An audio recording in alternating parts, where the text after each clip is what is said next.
Este día vamos a hablar sobre la genealogía del Génesis. Así que vamos a ir a un pasaje y luego a reflexionar sobre este tema de las genealogías que se va a repetir. Y es importante que consideremos por qué son importantes las genealogías. Así que vamos a orar pidiendo la dirección de nuestro Dios. Bondadoso Dios y Padre eterno, hoy venimos ante ti para aprender por qué tú permitiste e inspiraste a Moisés para que escribiera genealogías que a veces a nosotros nos parecen largas, incluso pueden llegar a parecernos repetitivas, pero ayúdanos a comprender el mensaje que hay en estas genealogías. En Jesús, amén. Amén.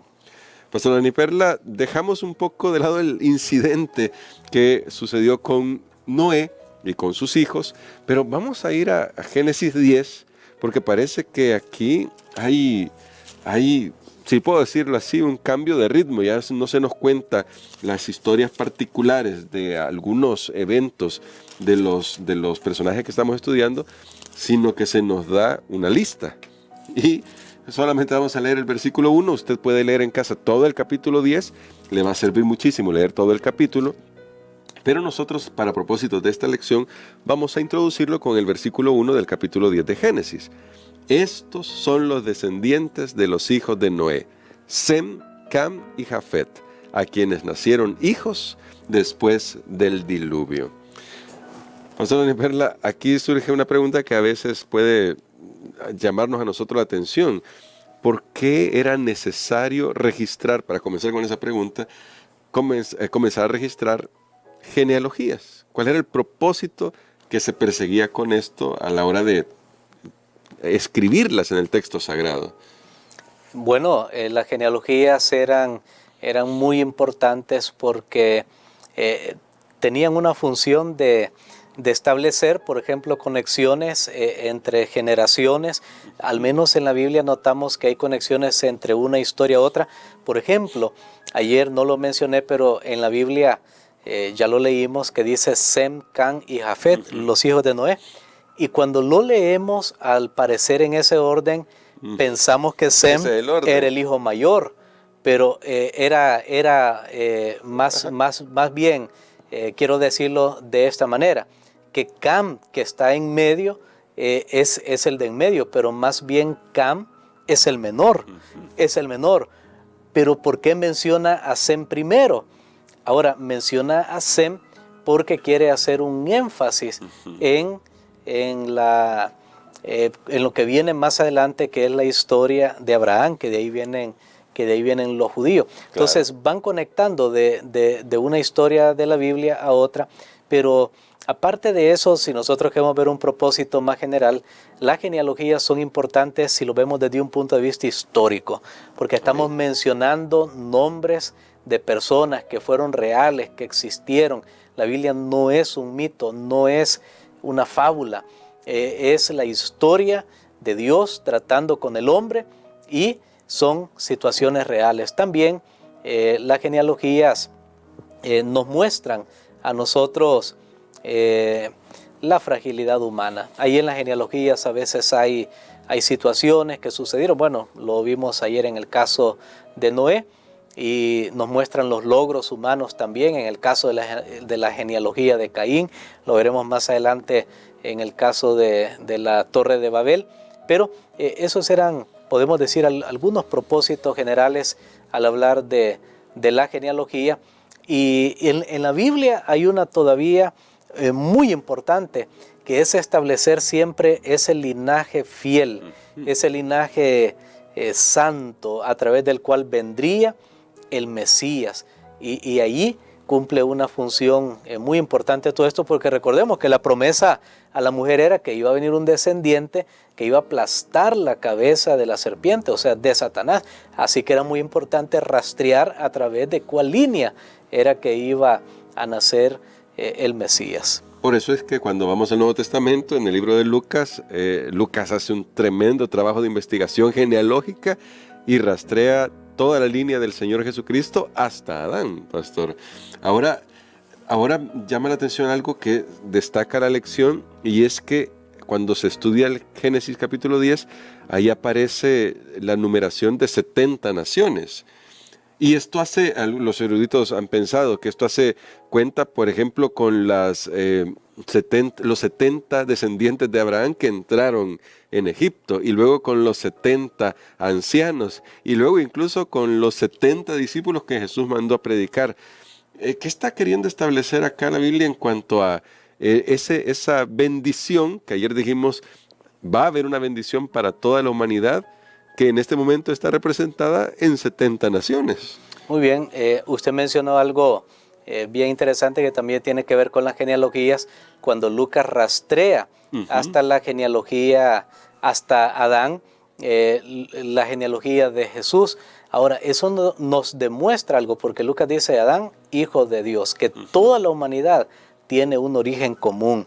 Ese es otro propósito de la genealogía, porque es lo que dice Pablo también allá predicando a los griegos: de una sola sangre ha hecho el linaje de la humanidad. De paso, hablando de la maldición de Canaán ayer, algunos piensan, bueno, qué parte de la humanidad o qué raza es la que ha sido maldecida, pero si los científicos ponen en tubos de ensayo la sangre de diferentes personas, no van a poder saber en realidad compartimos mucho de dónde, o si esa persona, esta sangre es de alguien blanco o de alguien indio o de alguien de China. No pueden saber. La humanidad tiene un origen común.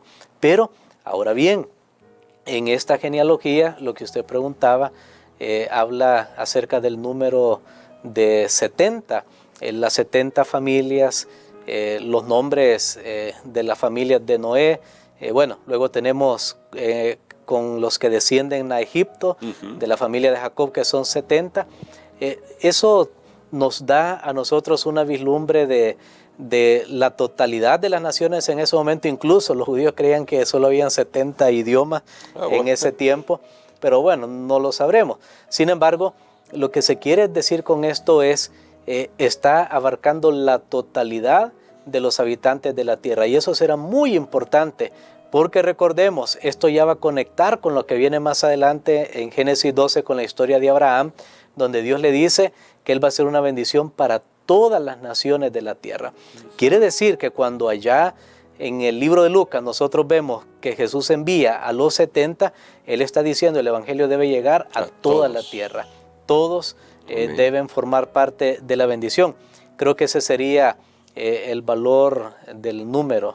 Bueno, qué tremendo, porque la verdad son cosas que a veces uno pasa inadvertido, y esta información que nos muestra el vínculo que tenemos entre nosotros como hermanos, ese origen común del que nos ha hablado nuestro pastor, debería ayudarnos a nosotros para crecer en nuestra fe y desarrollar una fe que se fortalece en el hecho de que Dios trabajó en el pasado con personas reales y quiere seguir trabajando con nosotros. Ahora, eso que usted acaba de mencionar es muy importantísimo, porque a través de estas genealogías también nos damos cuenta de personas que fueron contemporáneos, y eso ayudó mucho. Por ejemplo, ahora si alguien ha sido una persona famosa y alguien dice, bueno, yo viví cuando estaba en vida fulano de tal, que fue una persona famosa, y hay una conexión.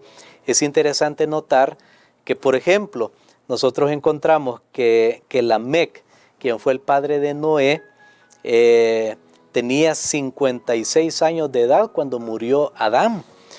¿Qué significa eso? Que en esos 50 años el padre de vida, 56 para ser más exactos, del padre de Noé, de Lamec, él pudo haber escuchado, no sé si un día se entrevistó con Adán, pero por lo menos pudo haber escuchado y saber que Adán estaba allí, y que si alguien decía, Adán dijo, se sabía que Adán todavía estaba vivo, y entonces era cierto, porque si no lo podía contradecir. Otro ejemplo que tenemos de eso es que Abraham tenía 58 años de edad cuando murió Noé. Wow. Así que Abraham, en un sentido, pues también pudo haber escuchado. ¿Cuál es la lección de todo esto? La lección de todo esto es que las generaciones debemos encargarnos de pasar a las siguientes generaciones el conocimiento del bien. No podemos quedarnos callados. Hay que pasarlo de los padres a los hijos. La iglesia tiene que pasarlo a la comunidad. Y ahora cada creyente en Cristo tiene que contar a otros las buenas nuevas de salvación. Dios sitúa a cada ser humano en un momento específico de la historia con el fin de que sea una bendición. Amén. Así que ojalá alguien un día diga, bueno, yo fui contemporáneo de tal persona, ¿verdad? Y escuché el Evangelio a través de esa persona. Esa sería la mejor bendición. Sin duda alguna. Así que, pastor, ayúdenos a orar para que podamos cumplir con esa misión que hemos estudiado. Esta genealogía nos invita también al estudio de las genealogías. Quiero decir, nos invita también a cumplir con la misión de transmitir a las nuevas generaciones la palabra de Dios. Amén. Padre, te damos gracias, Señor, porque tu palabra es verdad, porque está basada en hechos históricos, reales que sucedieron, y tú nos muestras lo bueno y lo malo, pero sobre todo te muestras en medio, controlando, dirigiendo los destinos de cada nación y de cada persona. Ayúdanos, Señor, para que nuestras vidas también puedan ser dirigidas por ti, y ayúdanos, Padre, tal vez no podemos rastrear nosotros realmente nuestra familia o de dónde provenimos, pero sí podemos, Señor, saber que hemos conocido a Jesucristo, que somos hijos e hijas tuyos y que tenemos que compartir con otros las buenas nuevas de salvación. En el nombre de Jesús. Amén. Amén.